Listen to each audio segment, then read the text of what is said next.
días estamos con Yamila Zavala Rodríguez. A propósito de lo que acaba de pasar ayer con respecto a un fallo que le dio el 2x1 a dos ex represores justamente por causas juzgado del juez Esmori. Comentame quién es este personaje primero.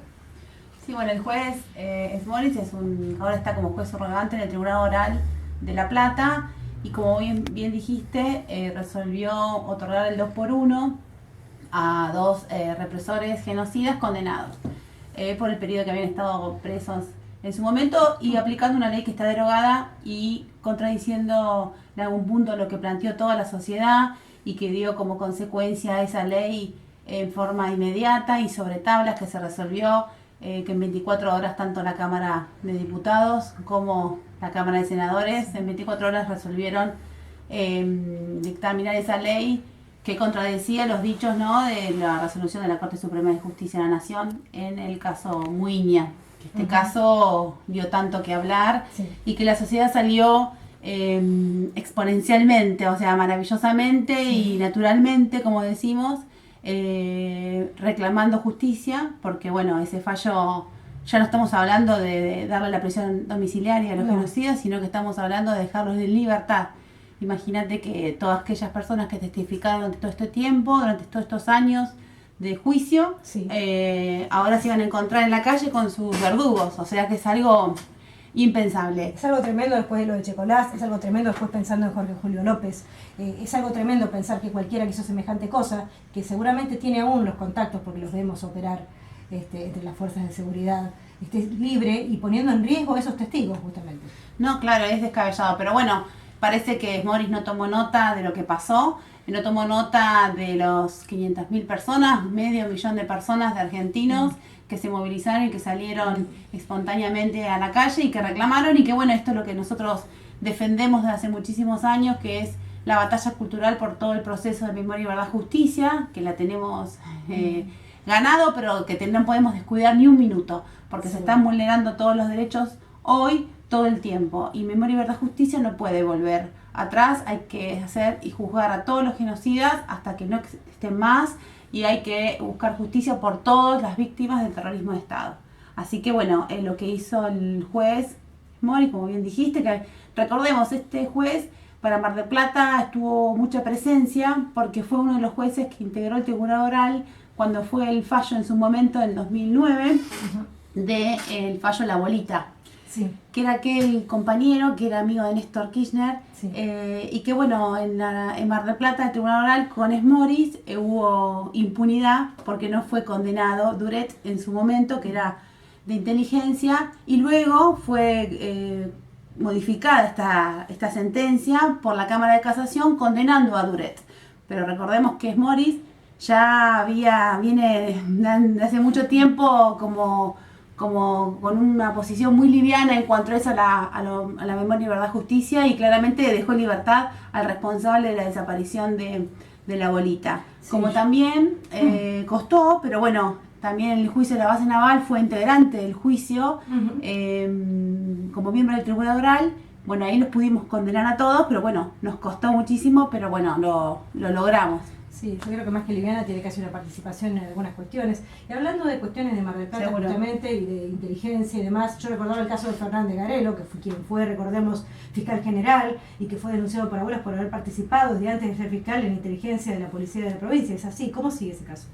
Sí, el caso de Fernández Garelo, que es bueno la persona que aplica, el fiscal general de Mar del Plata, que aplica la política criminal a toda la ciudad y la zona. Bueno, tiene un pedido de juicio político, que hace poco estuvo el sorteo de los legisladores que conforman ese juicio político, y bueno, eso fue iniciado a través de la Comisión Provincial por la Memoria, con la firma y suscripción de una gran cantidad de organismos de derechos humanos. Eso sigue su curso, el funcionario del Ministerio Público sigue en sus funciones, esas cosas, ¿no?, que pasan. Eso es tremendo, que no sea apartado preventivamente de una función semejante, además. No, estamos hablando de una persona que fue servicio de inteligencia en los peores años de nuestra historia, ¿no? Sí. Nada más ni nada menos. Sí, si uno tiene buena memoria nunca se deja de ser del todo. Cuando uno pertenece a ciertos organismos nunca se termina de desafiliar, por decirlo así. Sí, es cierto. ¿Y cómo están las cuestiones? Bueno, estamos viendo, como veíamos esta semana, estuvo la vulneración de todos los derechos, las pensiones no contributivas de baja, un insulto del Estado hacia todos los sectores vulnerables, una desatención de todas las cuestiones que tienen que ver con los jubilados también, la quita de todas las cuestiones. Realmente la situación se está poniendo cada vez más grave. Recién veíamos en la calle a los docentes, veíamos en la calle a la gente de las cooperativas de la corriente clasista también reclamando por sus barrios, por trabajo, que pidan que ya hay emergencia alimentaria. Nos está llamando a un grado de indigencia de un gran porcentaje de la población. 50% de niños en situación de pobreza en Mar del Plata es demasiado para cualquier ciudad del mundo. Y creo que estamos en un desgobierno que tiene que ver con esta cuestión de Joaquín de la Torre, ministro de gobierno de Vidal, que viene como semi-interventor, un intendente que cuando no se hace cargo, cuando se hace cargo, lo hace de esta manera para lesionar aún más el lazo con la sociedad, sociedades de fomento maltratadas, calles anegadas, cuestiones que tienen que ver con que una ciudad que no está siendo operativa, el cierre del Molino Concepción, la puesta en la calle de 62 trabajadores que fueron echados, al resto suspendido por 75 días, sabiendo que no lo van a volver a abrir, o sea que es una suspensión dilatoria nada más.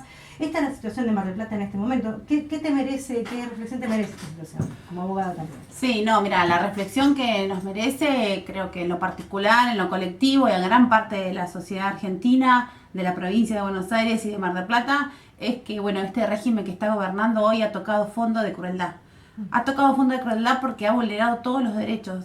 Fíjate que la Constitución Nacional dice en uno de sus artículos, el 75 y 123, que tiene que haber a través del Congreso acciones positivas en defensa de la igualdad de oportunidades para las mujeres, para los niños, para los adultos mayores, los ancianos, dice la Constitución, y para los discapacitados. O sea, hay una norma constitucional que está planteado que necesitan un sector de la sociedad, que son estos que mencionamos recién, que necesitan acciones positivas en su resguardo. Este gobierno está haciendo permanentemente, justamente en todos esos sectores vulnerables, retrocesos constantes.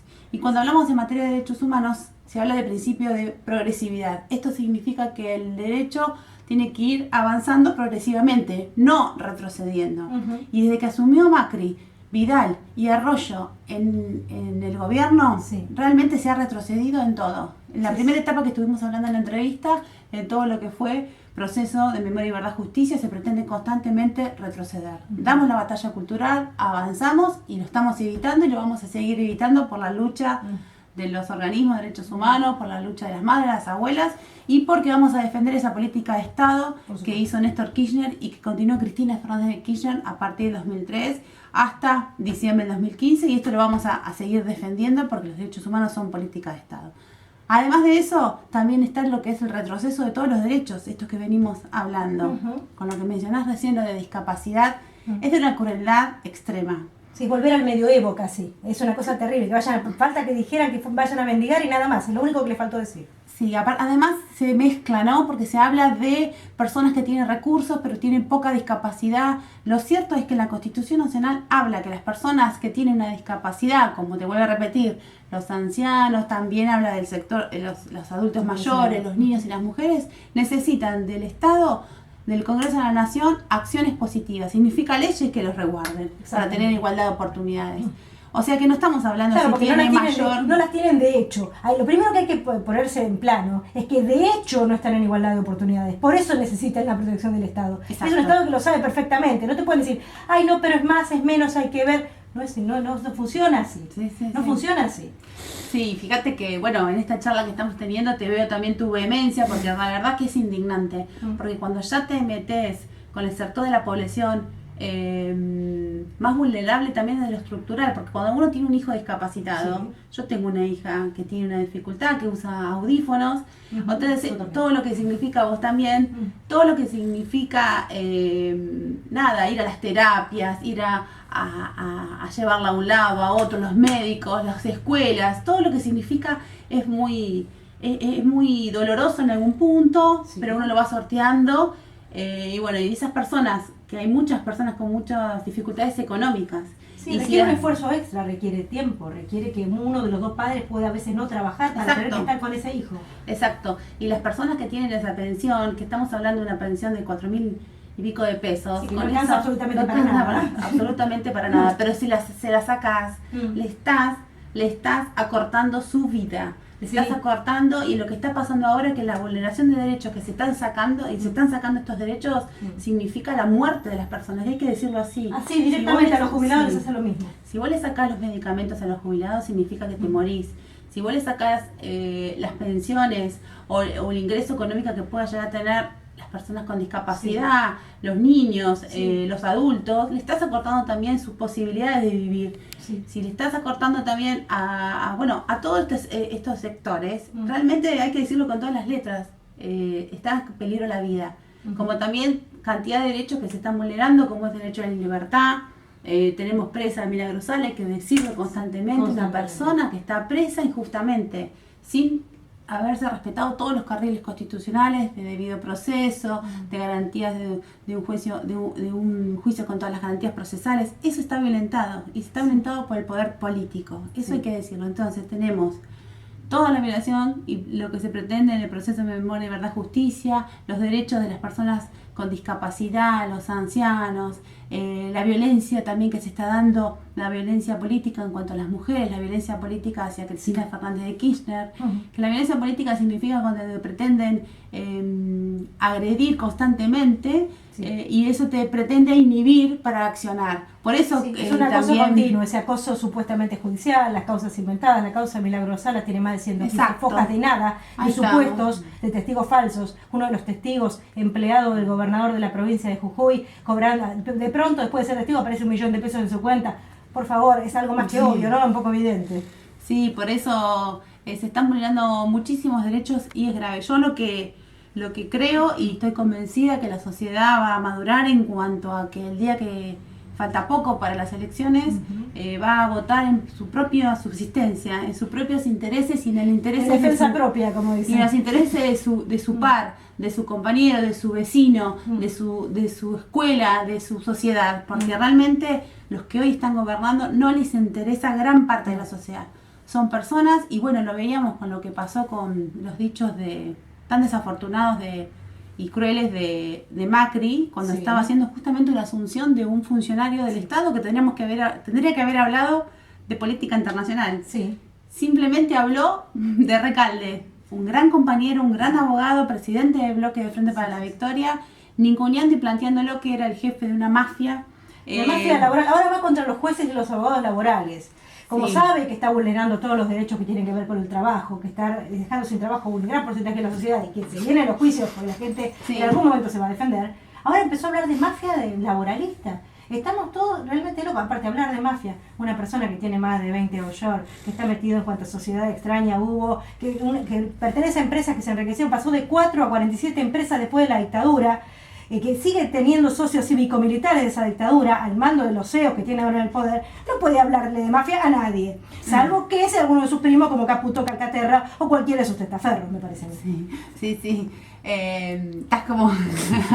Pero es así, es como lo que vos estás expresando es lo que le está pasando, por eso yo creo que la sociedad va a madurar y tiene que madurar y hacer una elección en octubre para que realmente se voten a los candidatos que van a defender los intereses del pueblo, que van a defender los intereses de las personas con discapacidad, a las mujeres, a las personas ancianas, a los niños adolescentes, al trabajo. El trabajo está siendo vulnerado completamente con lo que hablamos recién, de que se habla de mafias cuando son abogados que defienden los derechos laborales, que son derechos, parecería que son como viendo desde un lugar y te hacen culpable. No tenemos que permitir que nos hagan sentir culpables por ejercer nuestros derechos, y nos tenemos que permitir que nosotros cuando tenemos vacaciones, cuando salimos a divertirnos, cuando disfrutamos la vida, tenemos que ser conscientes que eso nos corresponde, porque de eso se trata la vida también, ¿no? De disfrutar y de pasarla lo mejor posible, amando al otro, y teniendo la mejor forma de vivir. O sea, no somos culpables por eso. Y este gobierno, este régimen pretende eso. Ahora salió... relacionado con esto, vos fíjate que los abogados laboralistas ahora el 6 de julio es el Día Nacional del Abogado Víctima de Terrorismo de Estado. Y el 7 de julio es el Día del Abogado Laboralista. Los dos hechos son en virtud de la Noche de las Corbatas acá en Mar del Plata, que eso sucedió tristemente en nuestra ciudad. Bueno, ellos eran abogados laboralistas, ellos querían otro país, tenían su profesión como herramienta de transformación, aplicándola a la política, y eran militantes políticos, y bueno, parecería que como hace Macri, que pretende que eso es una mafia porque los abogados laboralistas son una mafia. O sea que es muy delicado. Yo creo que tiene que tomar conciencia la sociedad y darse cuenta, porque nos engañan todo el tiempo también, estas estrategias. Hay una nueva estrategia ahora, que es la coordinación con lo que es los medios de comunicación hegemónicos y sectores del Poder Judicial. Esas estrategias de poder que se están dando son constantes. Lo vemos en que hoy por hoy una persona está condenada antes de tener un juicio, de estar sometido a proceso, ya está condenada por los medios de comunicación como operaciones políticas. Yo hice una lectura de lo que estabas diciendo recién y creo que es una cuestión de vulnerar la identidad nacional. Es una cuestión de vulnerarnos como ciudadanos de un país, como gente que merece tener un trabajo, tener un mercado interno, tener una buena educación. Nos vulneran desde la identidad y por eso nos culpabilizan. Por eso nos quieren hacer sentir que eso está mal, que eso no nos corresponde. Exacto. Porque es una orden directamente de afuera. Es bastante evidente que es un plan estratégico que tiene que ver con lo sociológico de los medios de comunicación, con esa aplicación del bastardeo continuo de todos los reclamos, de todas las reivindicaciones.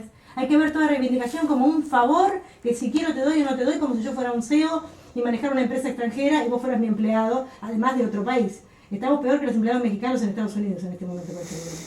Sí, es como te digo, tocar a fondo de crueldad, y que claramente gran parte de la sociedad está fuera de lo que son las políticas de este gobierno. Y cuando hablamos que son dos proyectos de país, yo lo que digo es que hay un solo proyecto de país, que es el proyecto nacional y popular y democrático, que la verdad que fue lo mejor que nos pasó estos 12 años. Ya no podemos decir los últimos 12, pues ya tenemos un año y medio de este régimen. Lo que está pasando ahora no es un proyecto de país, es un proyecto de pocos, un proyecto de destrucción, y es país. Colonia, eso es así. Colonia, y también vienen por colonizar lo que es lo cultural. Nosotros damos la batalla cultural, y la dimos durante 12 años y la tenemos que seguir dando en todo sentido, como esto, de que tenemos que tener los derechos, que tenemos que ejercerlos, que tenemos que disfrutarlos, que tenemos que tener la autoestima como país y como personas, como sociedad, como colectivo bien fuerte. Este gobierno pretende justamente también dar la batalla cultural, colonizando culturalmente a la sociedad, a las mentes, y bueno, y justamente con todo lo contrario, sentirnos que nos sentamos culpables, no permitamos que otros piensen por nosotros. Eso es fundamental. Ahora yo leía hoy a la mañana una nota con esto de que creo que sacó La Nación, o fíjate la crueldad.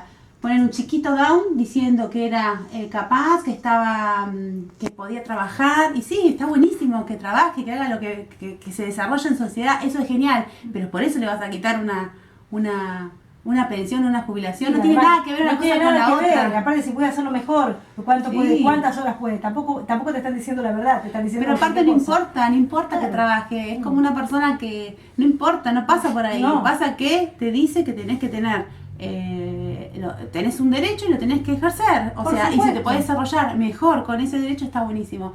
O sea que es porque también llega a ese lugar porque tuvo las terapias, porque tuvo la escuela, porque tuvo todo eso, porque si no lo tiene y no tiene esa pensión para poder llegar hasta ahí, no llega.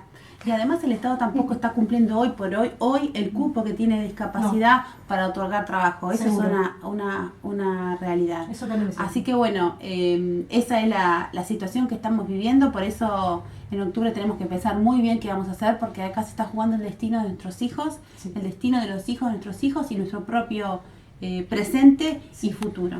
Así, muchísimas gracias, Yamila. No, gracias a vos por estar siempre. Chao.